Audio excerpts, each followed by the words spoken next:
Welcome to the 3DownNation podcast. I'm Justin Dunk, joined by JC Abbott. And JC, I've seen some chatter online. People don't want you to be called jumbo cheese anymore. They want you to be called just cash. I would say just straight cash, homie, on the money line with that BC Lions upset pick. How did it come to be in that genius brain of yours? Sometimes I just get a feeling. I roll the dice and, a blind squirrel finds a nut every now and again. I also picked the Redblacks to win this week, for the record. Everyone can kindly forget that. So I'm not totally a genius, but I do feel good when I peg an upset. I don't make picks, as people know, but I did like your BC Lions pick for a number of reasons. I think the Winnipeg Blue Bombers are coming down the other side of the cliff. The dynasty is seemingly over there in the Manitoba capital. And we talked about it on the podcast last week, JC.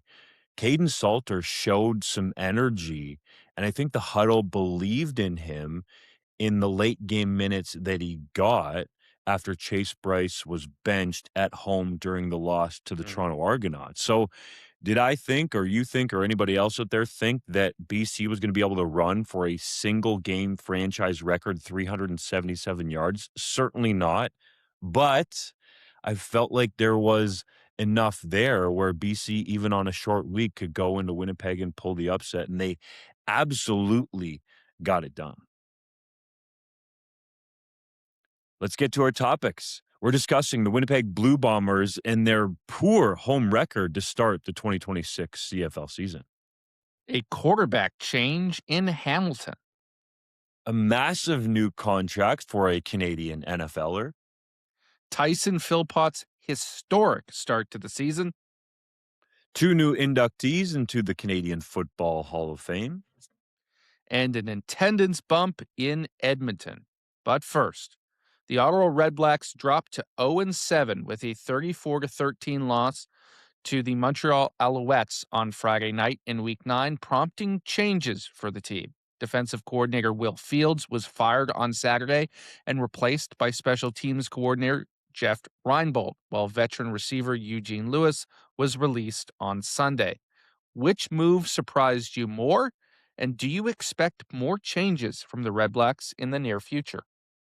I'll answer the second question first, and the Redblacks' record will determine if there's going to be more changes or not. As they keep going over, the pressure in the nation's capital to avoid more and more bags being on heads at the stadium, like the fans head out there, the paper bags with the eyes cut out. Not a good look if you're the Ottawa Redblacks. So the move that surprised me, to answer question number one the most, was Eugene Lewis being released. I do think that William Fields and the defense, to varying degrees, wasn't awful. And I thought they were at the bottom of much more defensive categories in terms of the team's stats than they actually are, JC. Yes, the Redblacks had given up the most offensive points per game in the Canadian Football League when Fields was fired at 34 and a half. But some of the other underlying numbers, weren't as bad as you thought. It made me think that perhaps more of the problems in Ottawa lie on the offense and not staying on the field enough. And especially, as you wrote over the weekend at 3DownNation.com, the issues that they've had in short yardage have been to a real detriment for this team that has lost some close games, but has also been blown out here and there this season. So I was surprised to see Eugene Lewis go. That said, on the flip side, Ottawa has activated Benjamin Victor off the practice squad. He started his CFL career in Edmonton, flashed a little bit, but wasn't consistent enough. And we've seen that Elks offense take off with some other pass catchers, namely TJ Luther, an American who's having a great start to the 2026 season. So Victor could get his opportunity here with Lewis being gone, but that was the move that surprised me when you compare Fields or Lewis. I wasn't overly shocked by either of these moves. I think Fields, you never want to call for anybody's job, but there's not a lot of ways to defend him here in terms of the defense's performance over the last 2 seasons. Keep in mind that this is a guy who was in Ottawa before Ryan Digweed was fired or was hired there. Obviously coached with him in Toronto, but predated the current regime, and it has not been successful in either of those years. So you look at the continuing trend and you say, okay, this is an easy domino to knock over here as we make organizational changes. Clearly, we need to get better in this department. Now, I think it should be noted like, it's not all on the coordinator, right? And Fields is dealing with the pieces that he's handed by the front office. And as we discussed throughout the entire offseason, right, that secondary looked like a problem on paper, and it's ended up being a problem, right? Is that on Fields? Partially. Could you be coaching those guys better, deploying them in different ways? Maybe. But it's also on the people in the personnel department to find the right talent and bring that in. They haven't done that yet. And as a result, they are sort of the next guys, unfortunately, on the chopping block if changes do have to continue. As for Eugene Lewis, the reality is he's underperformed in Ottawa. I know last year was a 1,000-yard season, but it wasn't a dominant campaign from him by any stretch of the imagination, and he's been virtually a non-factor through the start of this season in Ryan Dinwiddie's new offense. There have been games where he's been targeted once, twice, caught no passes. Like, absolutely an afterthought, and when you're making the type of money that Eugene Lewis was making, you just can't be that, and I know there's gonna be a ton of speculation when a guy like this gets cut, and I've seen it already online. Where does Eugene Lewis pop up next? Who's gonna sign him? Who's gonna add this huge piece to their offense? And I think Eugene Lewis will land somewhere eventually once injuries take their toll, but I'll pose this to you, Doug. If you look around the Canadian Football League, is there a receiving core anywhere in the league right now that you look out and say they are in desperate need of a Eugene Lewis? He would make that unit better. I think the only receiving unit right now in the Canadian Football League that I don't have complete faith in is the Ottawa Redblacks, and they just cut him. So it's going to be a little bit of a wait in my mind for Eugene Lewis as he hopes for somebody to get nicked up and a team to need to add a veteran down the stretch. That could be what plays out here. It could be an injury, or I do look at some teams like the Winnipeg Blue Bombers could use a guy like Geno Lewis and his big body and his ability to go up and get footballs, perhaps the Calgary Stampeders. But to your point, I don't think there's a screaming need out there. Some people have talked about could he end up in Saskatchewan because he has a relationship with Trevor Harris. There's injuries in Saskatchewan, but it's not to American receivers, it's to their Canadian receivers. Samuel Emilus was a late scratch. Kean Schaefer-Baker left that win in week 9 over Edmonton. Looked like he got banged up and possibly suffered a lower body injury. So I don't necessarily think that there's a fit there, especially with what Johnny Johnson III did. That said, it's not all the time, JC, that a player with Geno Lewis's resume comes available essentially in the middle of the season. So I would imagine that there's going to be interest, and you can keep it locked to 3DownNation.com for the latest on Lewis. What sticks out to me about the Fields firing is that it's easy to do after Davis Alexander makes it look easy, carving up his defense 22 of 30 for 420 yards and 3 touchdowns. Like, that just seemed like it was the Alouettes honestly going through plays on air in practice. Like, Davis Alexander was barely touched in the football game. Yes, he has an elusive escapability as well, but it looked almost flawless for Montreal going up and down the field. Davis Alexander was having so much fun in that football game. So I think then when you end up 0-7 in the fashion that you did, 34-13, and you see the paper bags out, if you're Ottawa, you feel like you have to do something. So that's why I think that that move happened for the Red Blacks. But there's no doubt that on all sides of the ball, and that includes special teams, the Red Blacks have to get better, JC. And credit to you. People need to search this article up. In the offseason, you wrote a piece that was not the best teams in CFL history. It was about the worst teams in Canadian Football League history. And I think people should know, because we have seen some chatter about it online, that there have been 2 teams in the history of three down professional football that have recorded just one win in a single season. And I would say that the worst record there was the Hamilton Tiger Cats in 2003 because they went 1-17. You had them at the number 2 spot in terms of worst teams ever in a single season in CFL history, with the 1959 Saskatchewan Roughriders taking the top spot at 1-15. So I pose the question to you. Do you think Ottawa can win one game in 2026? And if so, which game is it? Oh boy, I have to pull up the schedule to answer the second part of that question, so bear with me here, but I certainly think they are capable of winning a football game. I've said that there are two impossibilities in Canadian football, and that's going winless and going undefeated. I don't think that we're gonna see that streak, um, end this season with this Red Blacks team. There's too much talent on that roster, as much as they are flawed, to have that happen. When I look at their schedule, and I'm just trying to bring it up Where's here the win, though, now. buddy? They're at Saskatchewan, at Winnipeg, at Montreal the next 3 games, host BC, at Toronto, at Calgary, host Hamilton, at Uh, BC, and then to finish the season, host the Toronto Argonauts in week well, 20. Sorry, and certainly with then there's one more game there in week 21. They go to Hamilton to end the year. My bad. I think on any given game day, right, you can beat any opponent.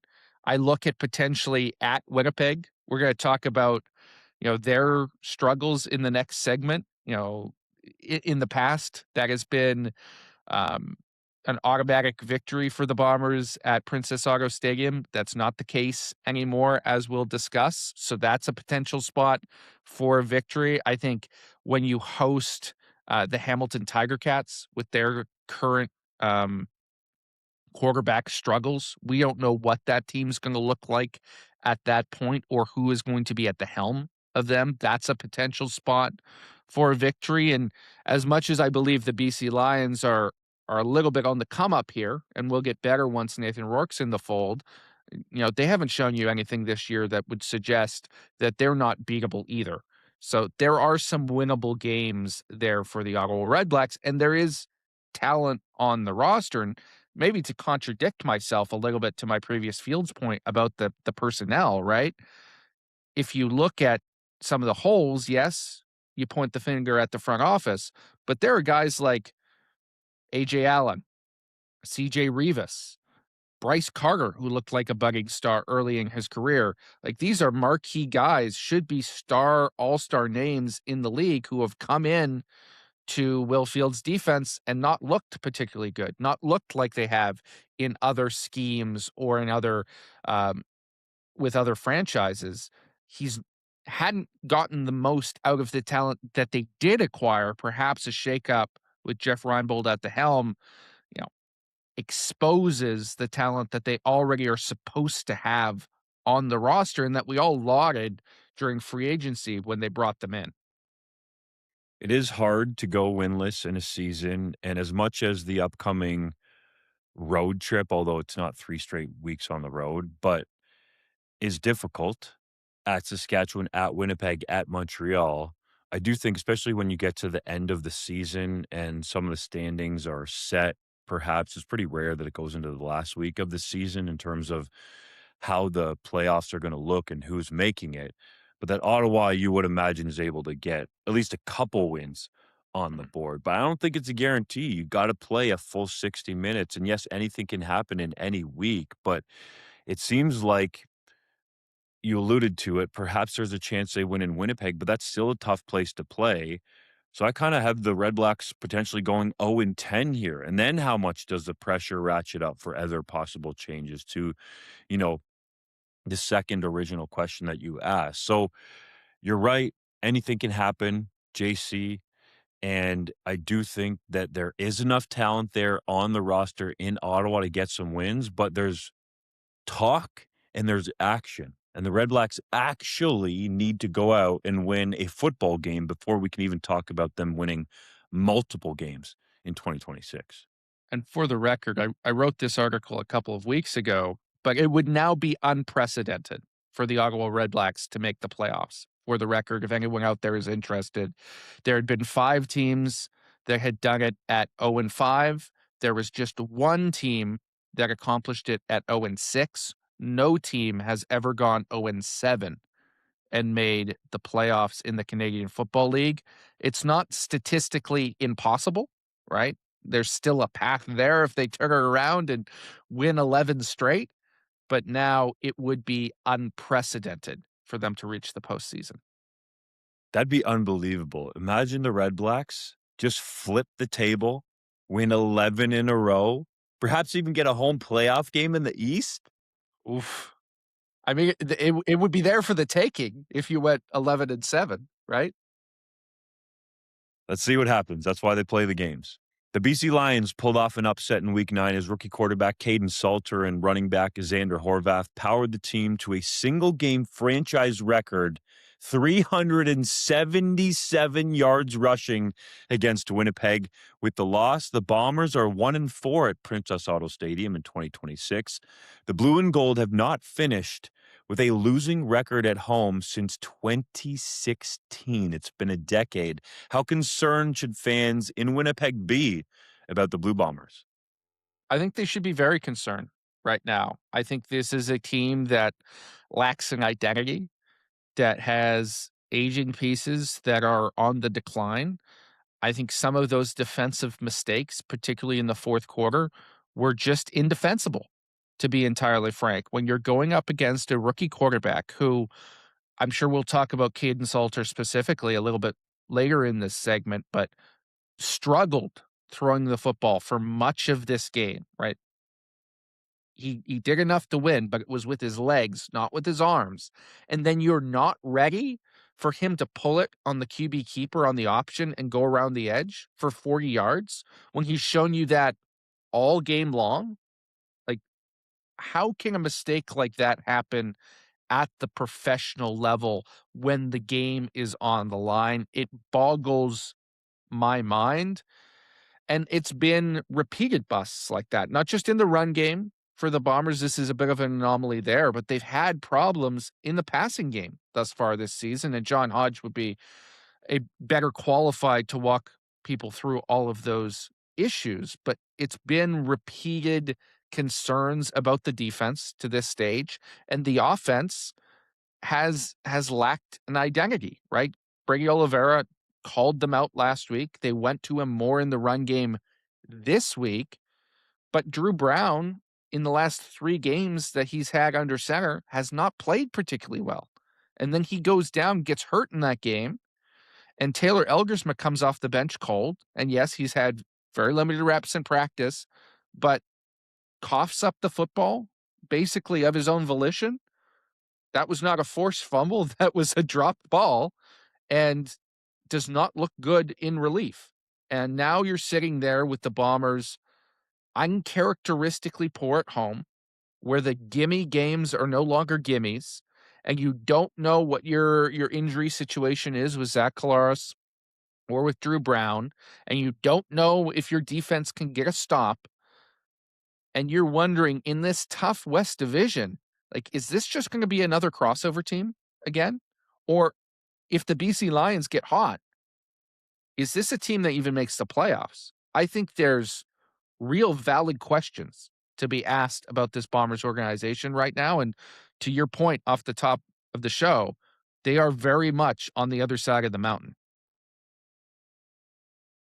Kaidon Salter completed 7 of 15 passes for 96 yards and a touchdown and rushed for 160 yards on 10 carries, 16 yards a carry, JC. And I want to double click on what you said there about the way the Bombers played the zone read game on Salter. I can't understand it. And I don't know where the fault lies, if it's defensive coordinator Jordan Younger or if it's guys like Jalen Smith, absolutely for no reason whatsoever playing the running back on zone read. And as you said, let Salter out the gate. for big chunk yardage gains. It made no sense to me. It was bad non-assignment sound football, because I can't find a better word for it right now, that led to that, not only a loss, but let's call it what it was, a blowout loss at home. That doesn't happen at Princess Auto Stadium for the previous dynasty that was the Winnipeg Blue Bombers. This is a much different football team with the uncertainty that you've talked about, JC. And then you got Xander Horvath, 17 carries for 191 yards and 3 touchdowns, bowling his way over Winnipeg Oh, Blue Bombers defenders, playing bully ball the way the Bombers like to, especially to close out games. I don't know who this team is. Very inconsistent Winnipeg has been. Drew Brown flashed early after he was traded back there and wanted out from the Red Blacks, but has not looked great after that solid start, we'll call it there, when he got back to Bomberland. And I think that the commitment to the run game was something that perhaps the Bombers can build on, because Brady Oliveira got 19 carries for 107 yards. And it looked like at points in the game, Winnipeg could have taken control, but that didn't happen. And there are people out there, JC, that will question whether or not Mike O'Shea has gotten with the program in terms of not kicking field goals and going for it in third and short yardage situations, because the metrics are showing it. There are so many analytics out there, and I know Mike O'Shea is an old school guy, that show you the mm, benefits of going for it on third down. And in these situations where this BC Lions team comes in with a rookie quarterback, you want to try to step on their throat and do it early. So I think, to me, there are a wide range of array of issues with this football team, especially when you look at the game. We talked about the defense, but I think some of those decisions when you're kicking those chip shot field goals, and Mike O'Shea has talked about the field position game and how important it is in the Canadian Football League. So it's surprising to me that he hasn't shown that, at least with his decisions, that he fully understands the metrics behind going for it on those third and short yardage situations as it relates to scoring touchdowns, mm. yes, but also the field position. I'm so glad you brought that up, Justin, because I think Mike O'Shea set a tone for a football team that was not interested in winning this game or dominating this game. And they could have, right? There was opportunities. Kaidon Salter struggled as a passer. He was brilliant as a runner, but you could have shut that down if you were more assignment sound. And if you had gotten up big early, you could have eliminated that aspect from the ball game almost entirely. You could have forced Salter to use his arm and try and beat you that way, which he was struggling to do. Instead, when they got down into the red zone and BC's defense battened down the hatches, Mike O'Shea said, okay, I'll just take the 3 points. It's fine. It's okay. Like, it was the ultimate definition of playing not to lose rather than playing to win. Because even if you go 50% on those red zone attempts, even if you score one of those touchdowns, I think you win this football game. I think that alters the dynamic enough that now you're in complete control, but they didn't. And even if you had missed on both attempts, was BC showing anything at that stage of the football game to show you that they could drive the entire field? No, you would have been in excellent field position. So Mike O'Shea makes those decisions early. He shows his team that, hey, it's okay.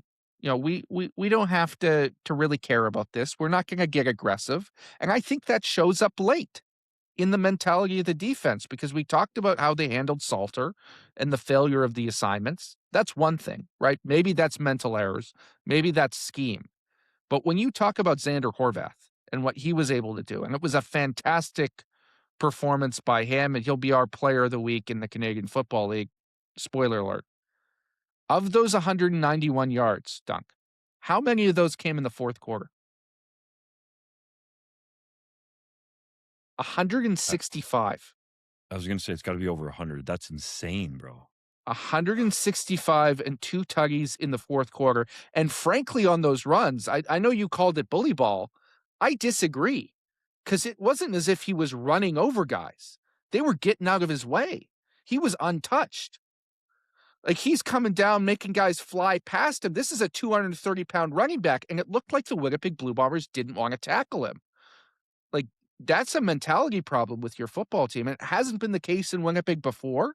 Maybe they can get themselves squared away here, and this is a, what they call a come to Jesus moment for the organization. But boy, oh boy, oh boy, it felt like they weren't interested in winning this game. Those early situations, to get factual with it, 3rd and 2, and the Bombers' highest paid non-quarterback is Brady Oliveira, but Michael Shea elects to kick a 16-yard field goal. And then the following series, when it seemed like the Bombers did have some momentum going on offense and put 2 consecutive drives together, 3rd and 4, O'Shea elects to kick a 12-yard field goal, and Winnipeg goes up a terrifying 6-0. So I think when you look at those from the flip side of it too, and you think, okay, we potentially don't get these, right? It's no guarantee. But then Kaidon Salter, a rookie quarterback, is starting his drive under his own goalposts. Mm.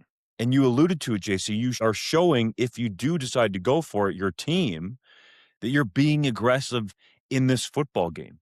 Because then the Bombers didn't score again until the second half, and BC exploded in the fourth quarter. So I think to your point about Xander Horvath, you're mostly right. I do remember one nasty stiff arm that he laid and some great open field cuts that he had.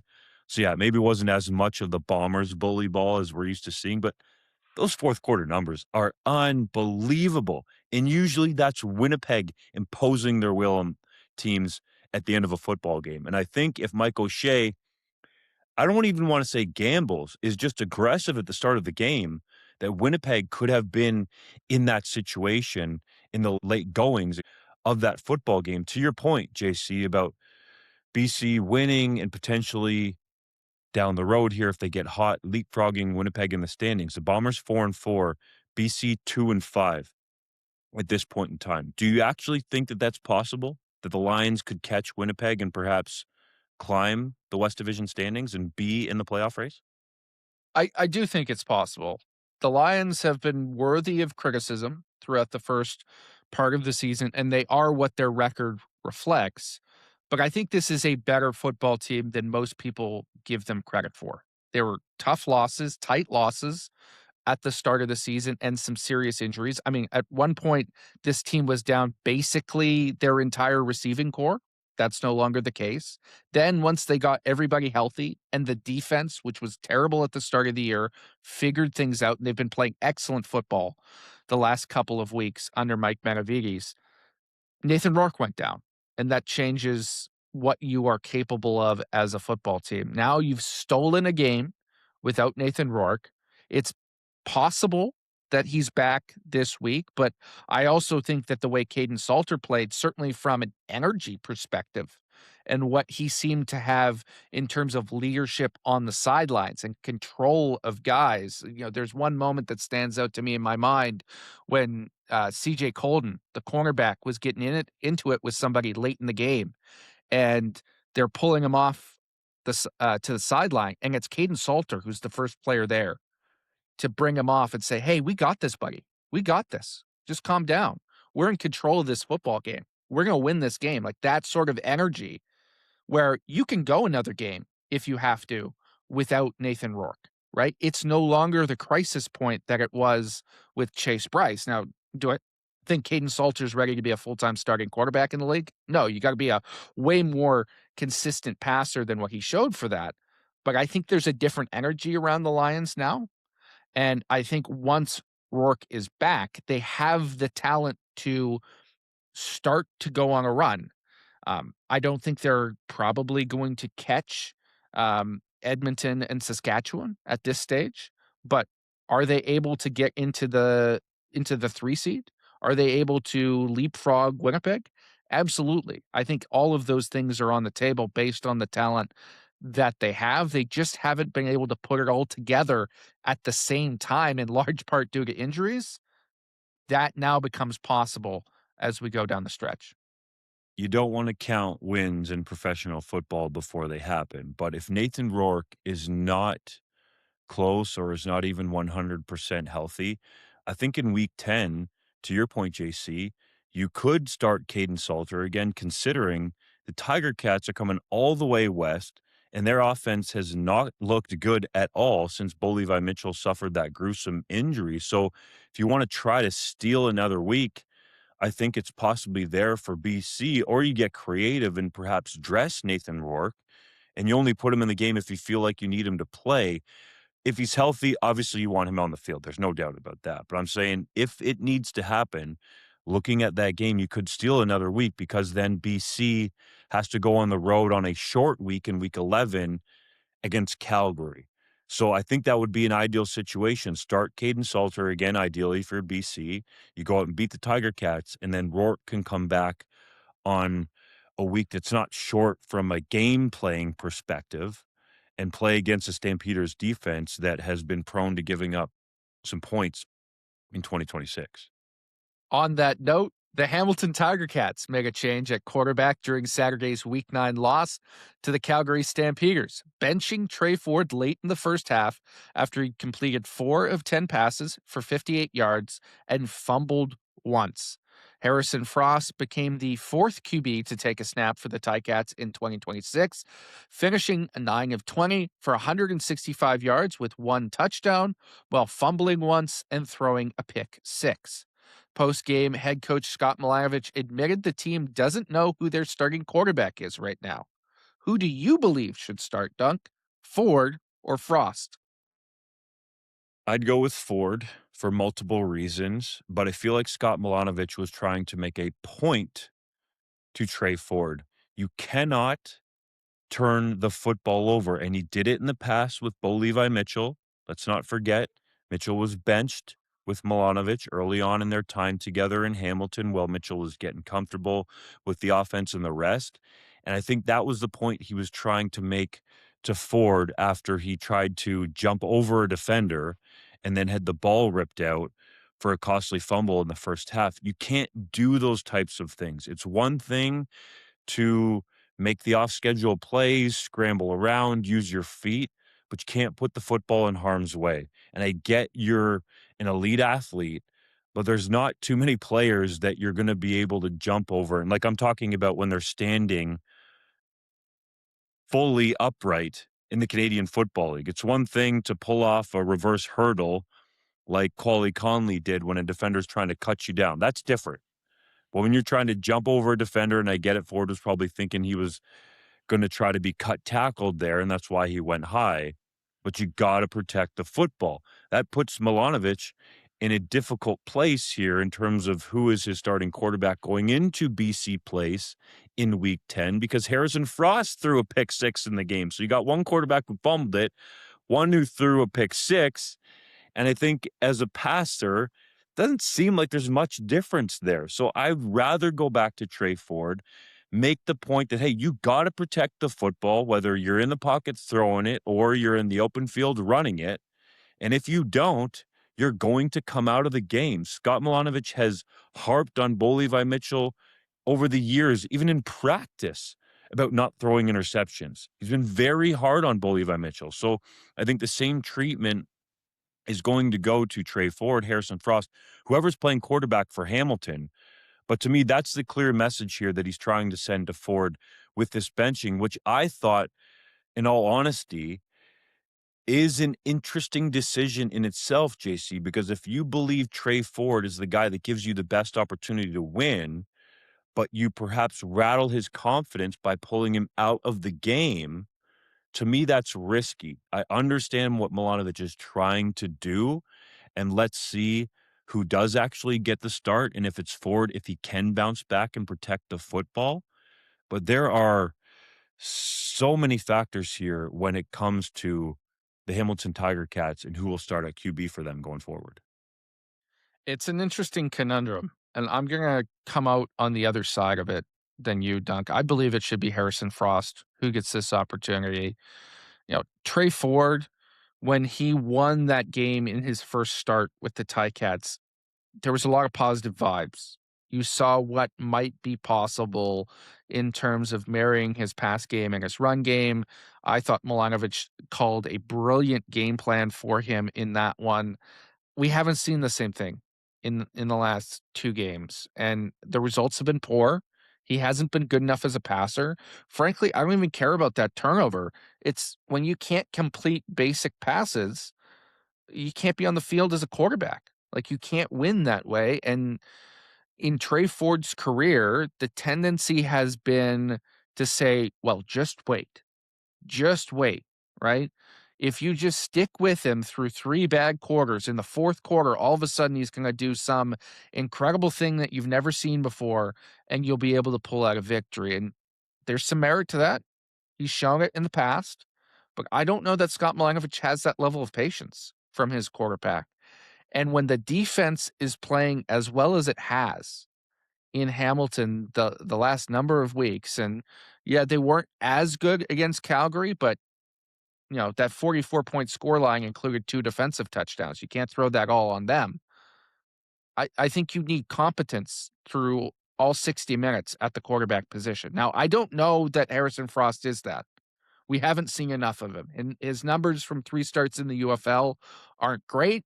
I thought he was just average in his time at the helm in this game, and again, 2 costly turnovers, both of which go back for touchdowns. Now, it should be noted, Scott Milanovich said after the game that the fumble on Frost was his fault, that he called the play wrong in the helmet. He called the wrong protection.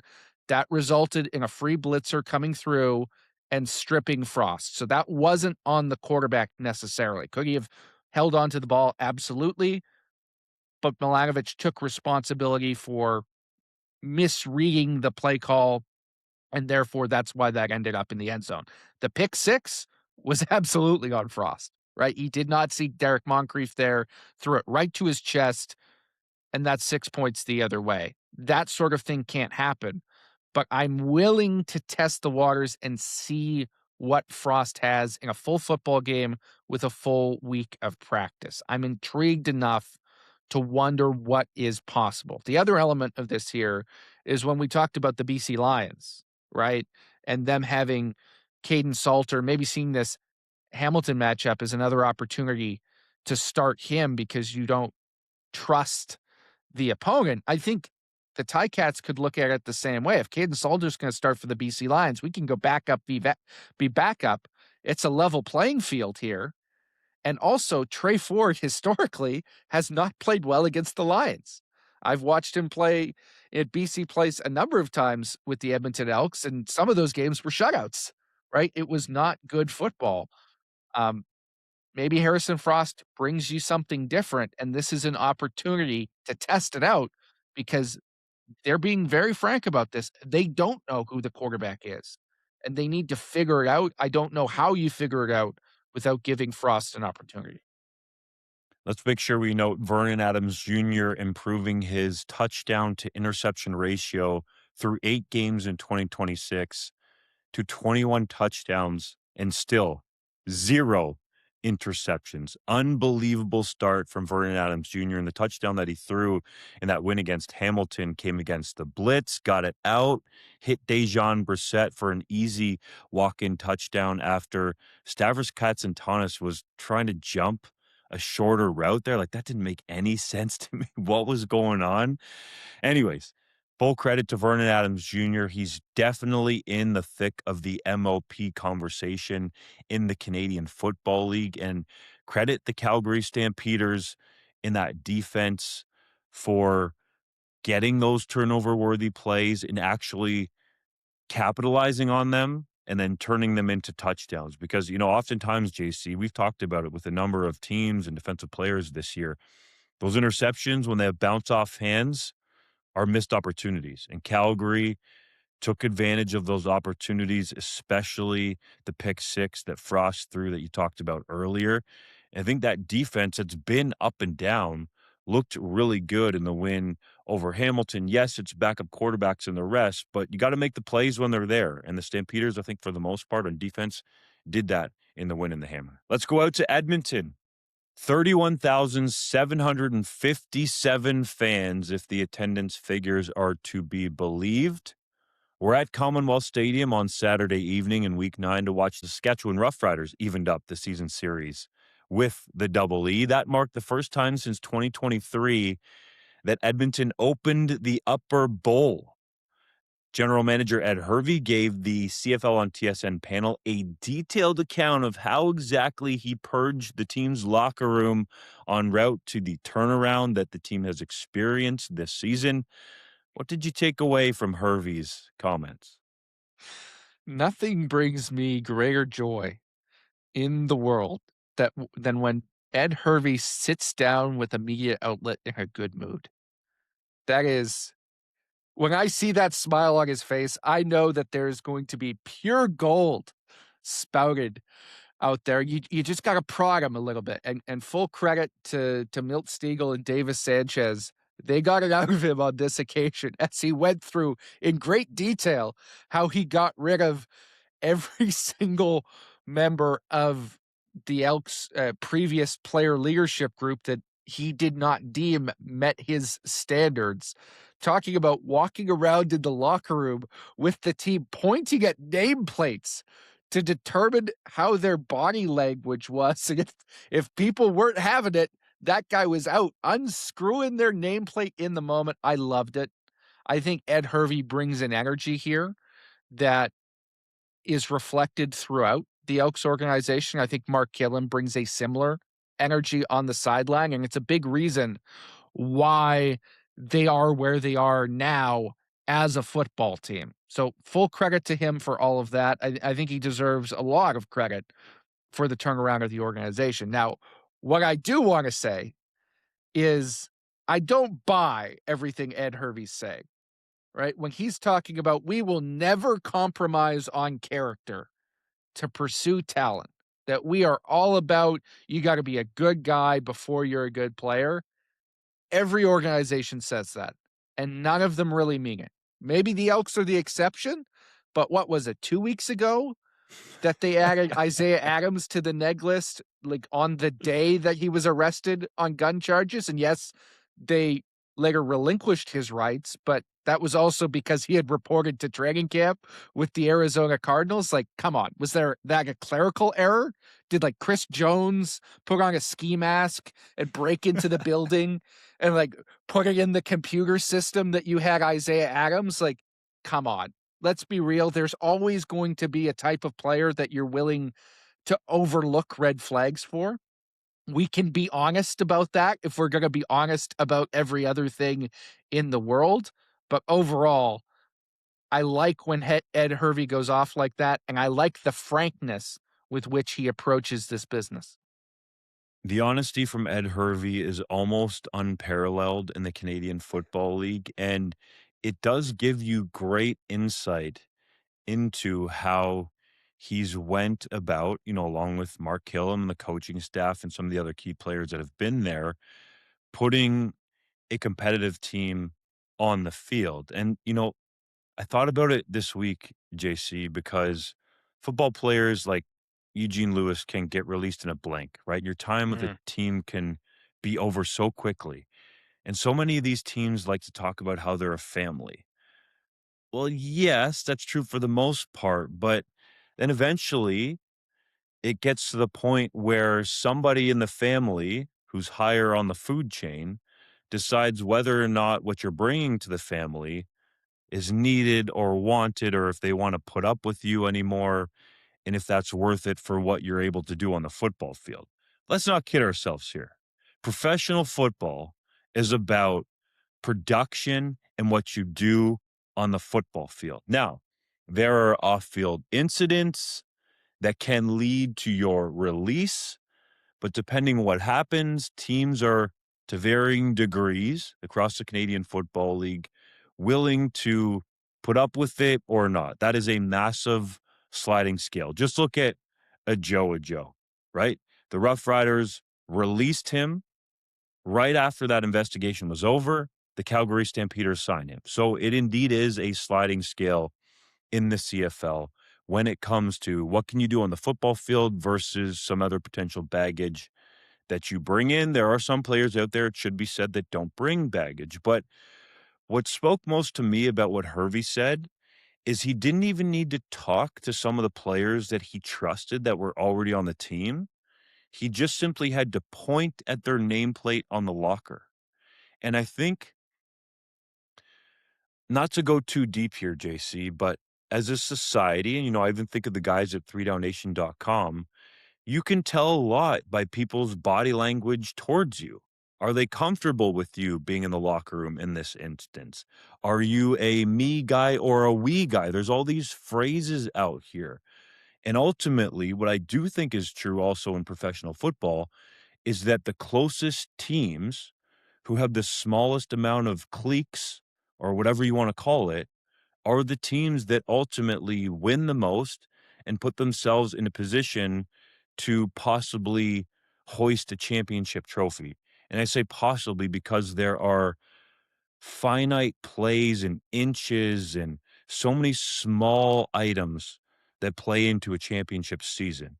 But I think by and large part, at least for me and my background, the football teams that I was on that were the best ones were the closest teams, whether it was my high school team or when I played on Team Ontario in the Canada Cup. Like, our team came together quickly for a tournament event, and we were able to win a national championship there. I believe it was actually multiple times, but I think that was because of how we bonded and the players that had been adversaries on the field in the old Ontario Varsity Football League, which was a summer league for the top football players in Ontario. Put those aside, respected your opponent, and now all of a sudden you're teammates with them. So I think oftentimes that happens in the Canadian Football League because it's such a small 9-team league, right? You can go from one week like Eugene Lewis playing against the Montreal Alouettes for the Ottawa Redblacks, and perhaps you're joining a team that's going to play those Redblacks and be on the same side as some of those players that you were just lining up against. So again, I appreciate the honesty and the insight from Hervey.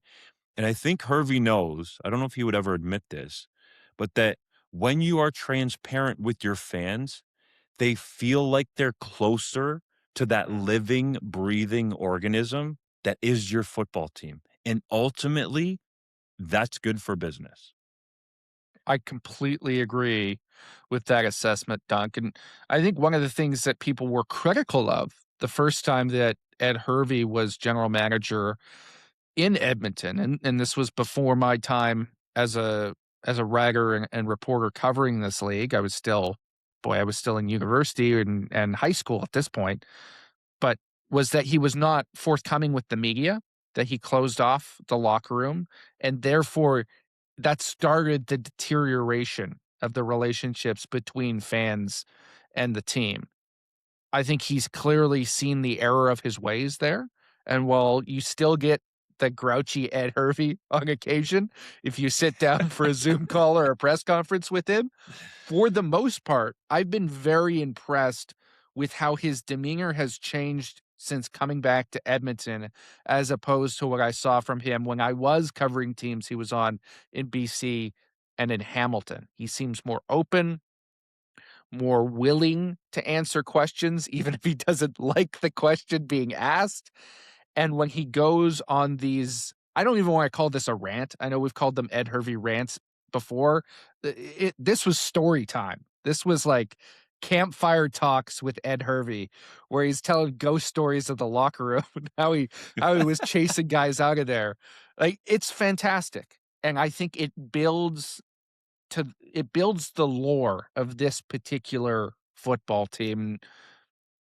People in Edmonton will talk about how they've lost a certain connection to their history with the name change. I think that's mostly bogus.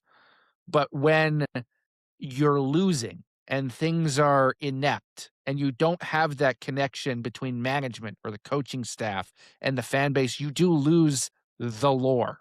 And the lore is coming back in my mind in Edmonton between Ed Hervey and Mark Killam being willing to stand up in a press conference a couple weeks ago and call out the CFL schedule makers because he's got a chip on his shoulder, or drop an F-bomb in a press conference to talk about how ready he is to be with the Edmonton Elks. Like, these are things that connect you to your fan base. And we saw the results of that, I think, a little bit over the weekend with the fan attendance in Commonwealth Stadium. Now, let's not overstate it. I think TSM maybe went a little bit over the top with some of their glowing praise. Last year, when Saskatchewan was in that building, they also drew over 30,000 fans. It was about 1,700 less than this year. So great improvement. Great to see the upper bowl open, but a game against Saskatchewan is not the best mark of where attendance is going to be. But I think we've seen positive momentum in Edmonton overall, and I think the team on the field is good enough to merit it. The fans better be coming back because I think this is a team that can make noise, that can potentially host a West Final, and should be considered a Grey Cup contender. Credit the fans who stayed around through that Mhm. 67-minute plus 15-minute halftime weather delay, JC. It didn't seem like, at least based on what we saw from TSN cameras, that many, if any, of the fans left, perhaps very few. And now let's get to the football game because that was an absolutely massive win for the Saskatchewan Roughriders. Otherwise, Edmonton might have had a much easier road to hosting said West Final because the Elks had a chance to claim the season series, but now that's not the case. It's literally all tied up all the way across the board. 1-1 plus the point differential, exactly the same. And these two teams play in the final week of the regular season in week 21. Now, perhaps the West Division race is decided by then, but it sets up a potential juicy matchup at the end of the season. But Cody Fajardo talked about it post game. He felt like some of the younger players were perhaps, and I'm paraphrasing, but pressing too much in the football game. And you have to remember that, yes, there are a lot of players that come from the NCAA that play in 100,000 seat stadiums or 60, 70, 80, 90,000 seat stadiums during their NCAA career. But I think it's much different when you get to the professional level and you start winning football games, and then there's an expectation there, right? There was a massive expectation in the former City of Champions, and yes, it is currently still the former City of Champions, to win that football game. Yes, because it seemed like they were going to have over 30,000 fans, which ended up happening, which is a great story for that franchise. Credit Chris Morris, the president, and everybody else on down that we've mentioned, Ed Hervey, Mark Killam, the people that don't get seen behind the scenes on the football operations and business side for getting that done. But it's much different when you're the hunter versus the hunted. And I feel like that was the difference. There's some other details here that we'll get into in this football game. Saskatchewan is comfortable being in that hunted role, Mm. right? They had to deal with it last season with the way that they went through the West Division and then ultimately captured the Grey Cup. And they've taken everybody's best shot so far in 2026 and are 5-2 through 7 games. So I think that's something that some of these younger Edmonton Elks players are going to have to learn. And even some of the guys that really haven't been in the thick of a real playoff race or fighting for a championship, like Justin Rankin. He's played really high-level football, but he's never been on a team in the pros that's been this Mhm. good before. I think of a player like Jalen Garnes, on the back end, who's a young player. I'm not saying that these guys were necessarily pressing too much, but it takes a different level to win these games that have so much meaning around them. Yeah, and there was bad penalties, right? Which cost the Edmonton Elks massively in this game. You get a stop on Tommy Stevens down at the goal line, which almost never happens. And to put a cherry on top of it, you know, Daryl Jabome comes through and pops the ball out, and you recover that fumble. Like that could have changed the entire course of the football game, but you have too many men on the field, right? That is a mental error that can't happen and that experienced football teams don't make. Then, you know, later on, inside of 3 minutes, you've got a chance to go down there, retake a lead, win this football game. You know, bad holding call by Brendan Bordner gets them in first and 20 and they can't recover, so you have to punt.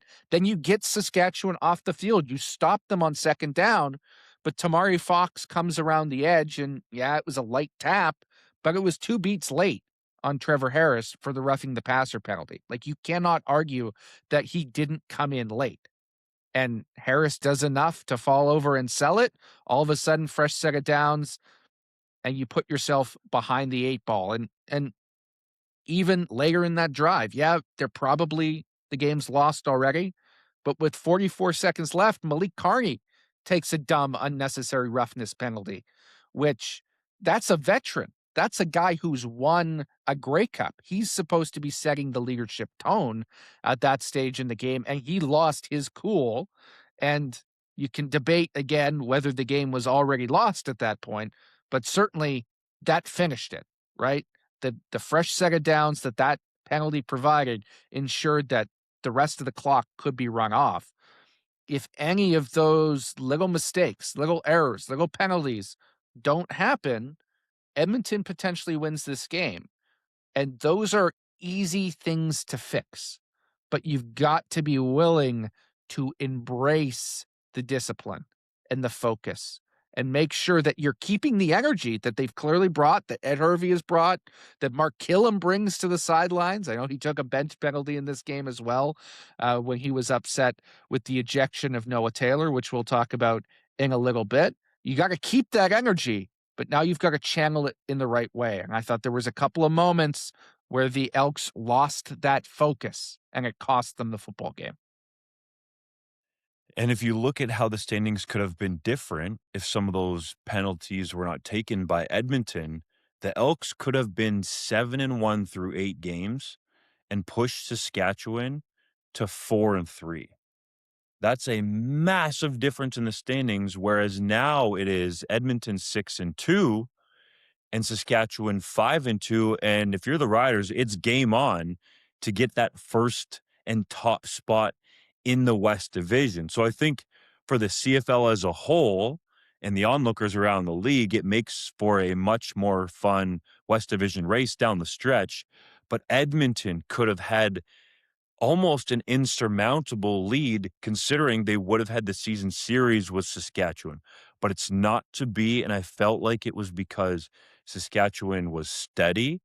To your point, JC, about Edmonton, the Rough Riders didn't make the same type of mistakes that the Elks did in that football game. Was Trevor Harris spectacular in the game? No, he threw for 239 yards, but he did not make any mistakes. The Riders didn't take really any dumb penalties in the football game. That issue has been stomped out by Corey Mace really in his first year and a half in Saskatchewan. So that to me adds up to a small difference. And we're talking about small margins in professional football, and not just in professional football, at the top 1% of professional football. These two teams are two of the three, in my opinion, in the Canadian Football League that are a cut above the rest right now and that seem like they could go on to be competing for a Grey Cup. Now, obviously, Edmonton and Saskatchewan can't play in the Grey Cup, so one would have to go through the other in the West.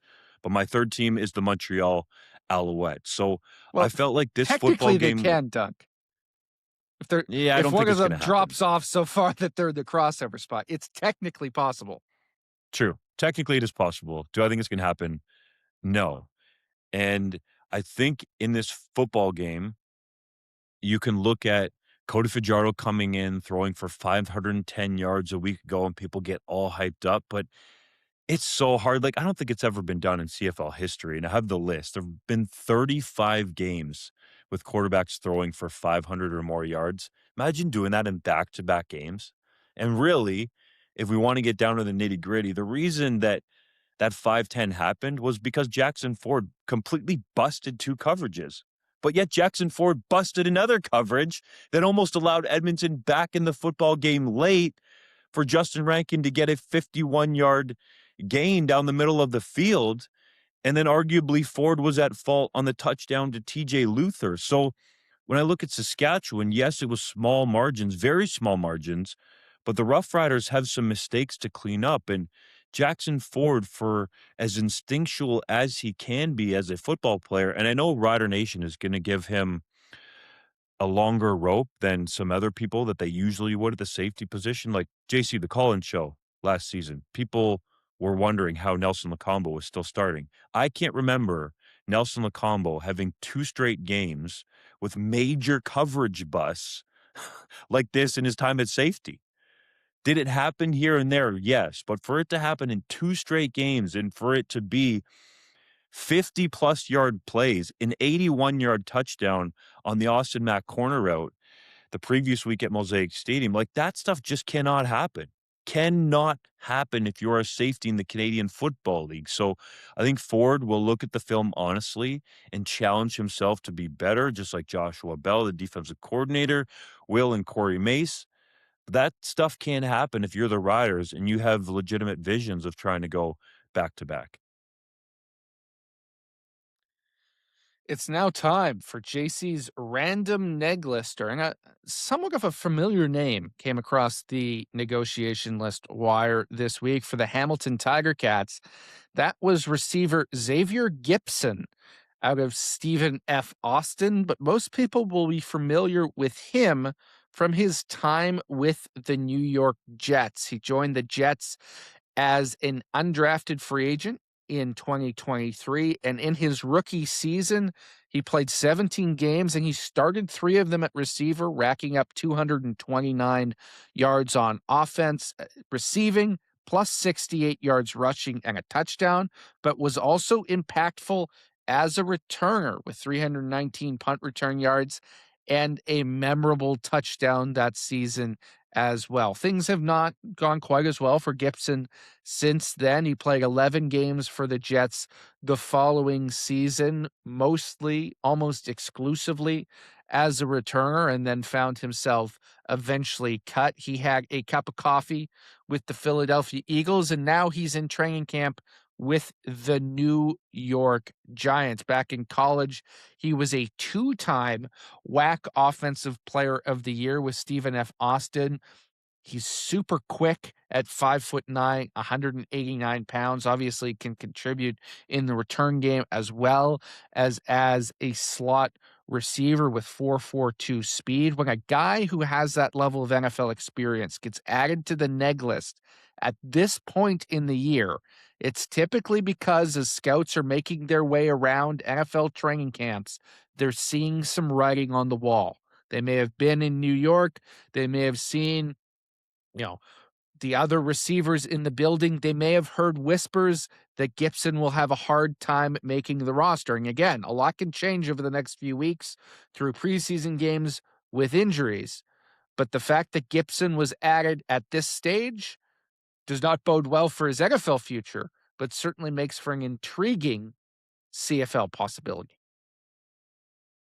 It's time for the 3-minute drill. The government of British Columbia is not interested, reportedly, in selling BC Place Stadium, despite recent interest from Lions owner Amar Doman.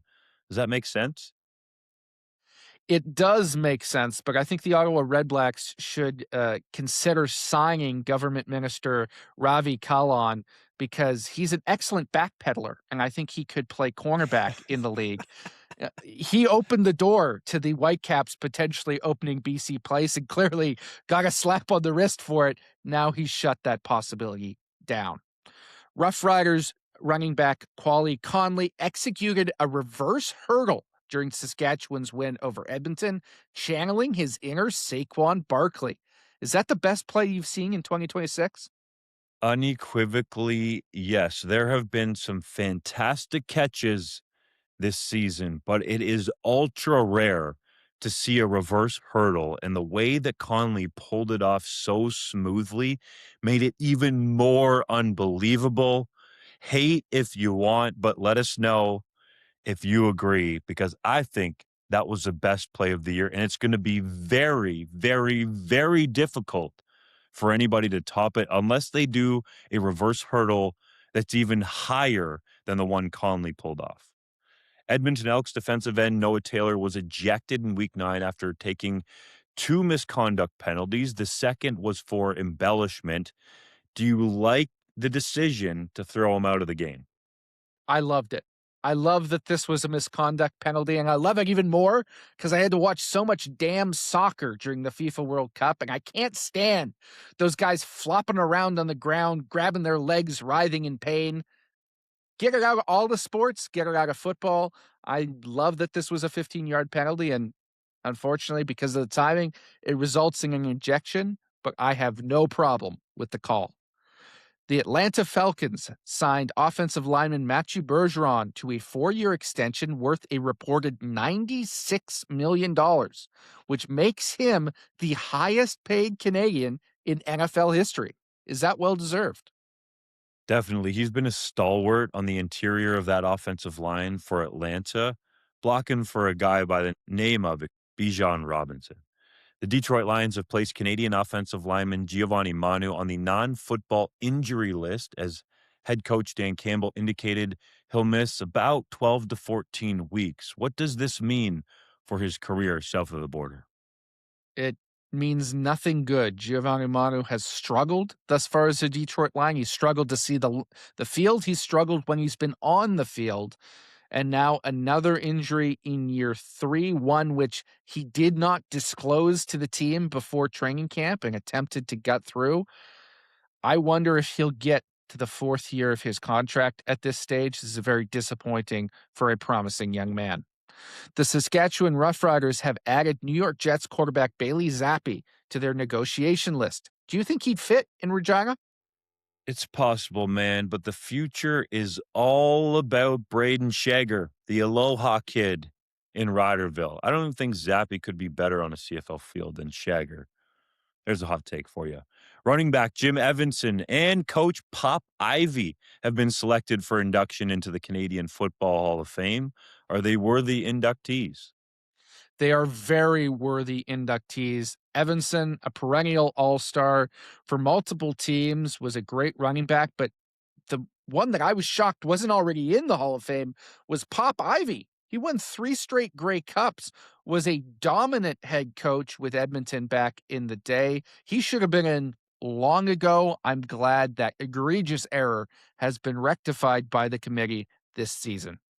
Tyson Philpott passed the 1,000-yard receiving mark in Week 9 after just 8 games, tying Hal Patterson and Terry Greer as the fastest players to reach that milestone in CFL history. Is he the front runner for MOP at this stage? Yes, he has to be.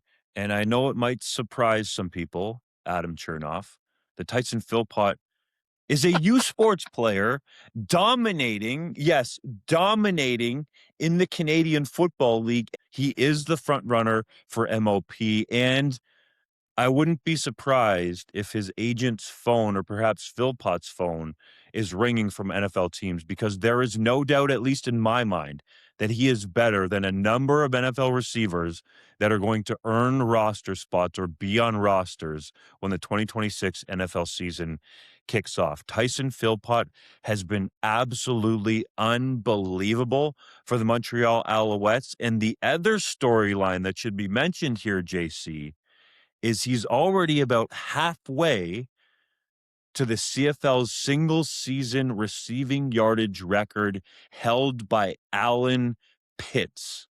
Pay attention to Tyson Philpott, people, because he might not be for long in the Canadian Football League, especially if he keeps ripping it up and goes for 2,000 plus yards through the air. Kaidon Salter, who led BC to a victory in his first Canadian Football League start, revealed almost nonchalantly, JC, that former Lions quarterback Casey Printers is his cousin. How cool is that? It's pretty cool. Obviously, Casey Printers won an MOP trophy while with the BC Lions and was embroiled in one of the greatest quarterback controversies in league history between him and Dave Dickinson. I can only hope that Kaidon Salter doesn't emulate Casey Printers, let's say, attitude off the field, which ultimately ended up being his downfall, and only replicates his athletic prowess, as we've already seen. The Toronto Argonauts acquired veteran Canadian offensive lineman Chris Kolinkowski, sorry, from the Hamilton Tiger Cats in exchange for a 2027 sixth round CFL draft pick. What do you make of the move? I think it makes sense for Toronto. And if you looked at Hamilton, it's not necessarily a surprise because Liam Dobson had started the last 7 games at center after Kolinkowski. I think you almost said colonoscopy there, JC, but after Kolinkowski started in week 1 for Hamilton. So when you have some younger guys in the pipeline and you already got Dobson, who's never been a CFL All-Star in the Canadian Football League. He's been a West Division All-Star, but I was going to say bona fide All-Star in the CFL that, hey, if you can get something for Kolinkowski or colonoscopy before his veteran salary gets guaranteed after 9 games, then it makes sense for Hamilton. You got anything to add on the big trade there? The big fella trade, I should say. No, I think it's a great pickup for the Toronto Argonauts, who had Domenico Piazza, young offensive lineman, starting at center. This allows you to fill that void if you want to upgrade there with a veteran. That does it for the 3DownNation podcast. Be sure to tune in later in the week when the boys give their picks. You do not want to miss. No, it's not jumbo cheese anymore. Jumbo cash, giving out those money line winners